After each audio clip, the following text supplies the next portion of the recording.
Trump thinks it would be to the Chinese economy. Thank you, John, for joining me on the telecast. Meanwhile, let's shift our focus to the other big development. Iran is preparing to engage in crucial talks with the United States this Saturday over its nuclear program, according to the Foreign Minister Abbas Araghchi. Now, Iran is ready for indirect negotiations, aiming to secure a deal, but has set a key condition. President Trump must rule out the use of military force. Donald Trump, who withdrew the U.S. from 2015 nuclear deal during his first term, has warned that Iran will be in great danger if talks fail. Iran has allegedly violated the terms of the deal in response to U.S. sanctions and has stockpiled enough highly enriched uranium. Despite this, Tehran insists its nuclear activities are peaceful. With tensions high, these upcoming discussions in Oman could determine the future of U.S.-Iran relations and global security. Daniel Roth on the telecast with me. Daniel, what's going on between U.S. and Iran, and do you think there is likelihood of the Trump administration reimposing heavy sanctions on Iran with regards to the nuclear deal? Good evening. Yes, I mean, as your previous guest alluded to, talking about President Trump, this is a similar kind of tactic that he's using. I think he is, there is an evolving Trump doctrine when it comes to the Islamic Republic of Iran, and it's pretty simple. He's giving the regime in Tehran a choice, a very stark choice. It's either dismantle your Iranian nuclear program entirely, or ultimately see the regime fall. It's really quite stark. I think it's getting to that kind of point. He has really threatened quite strongly that Iran is no longer going to have a nuclear weapon or have a nuclear program at all. And the other choice he's alluding to quite strongly is that, or there will be military strikes against that nuclear infrastructure.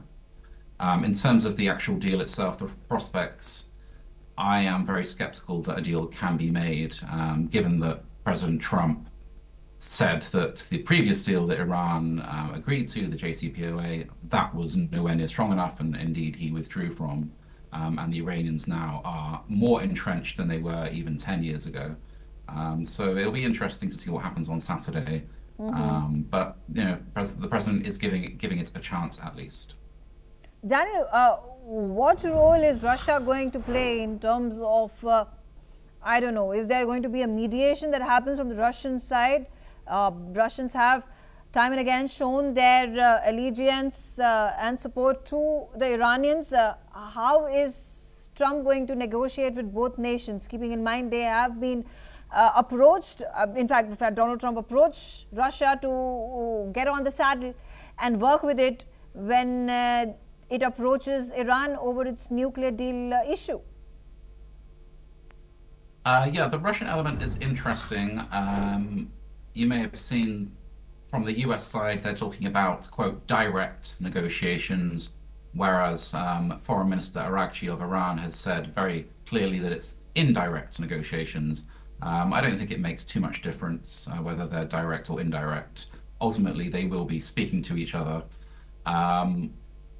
The Russian angle, I mean, I think it's the Omanis actually that would be doing the mediating in this instance. I think Trump certainly has a less fractious relationship with Russia, with President Putin, than his predecessor, so there may be some role for the Russians there. But you know, ultimately, I think, you know, despite the fact that Russia and Iran are currently quite simpatico on certain issues. For example, you know, Iran is supplying Russia with all those drones for the Russian invasion and occupation of Ukraine. I think Russia really is on the side of the rest of the world when it comes to this big key, which is that it doesn't want the Islamic Republic to have nuclear weapons. You know, despite everything else, the bottom line is Iran cannot have those nukes, and I think even President Putin would ascribe to that. Why is Russia's role so important and significant in the Trump administration being able to persuade Iran to let go of its nuclear program?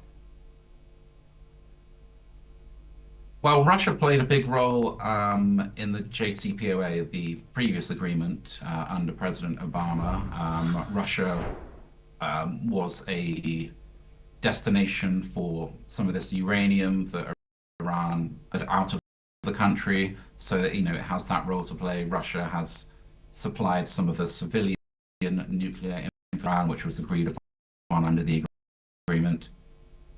But yes, there is this Ukraine-Russia dynamic at play. The fact that President Trump is very insistent that this Russia-Ukraine war comes to an end, that is all factoring into it.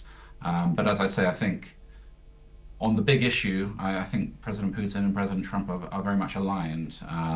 Iran, Russia really is within Iran's crosshairs even more than the United States.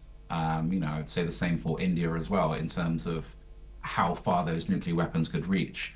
The ballistic missiles can reach 1,600 kilometers, I think, at the outset. That's well within Russian territory, Indian territory as well, if we're talking about the region. So Russia, US, I think they will be aligned on this, but on Saturday, I'm not sure that the Russians are going to have a big role to play.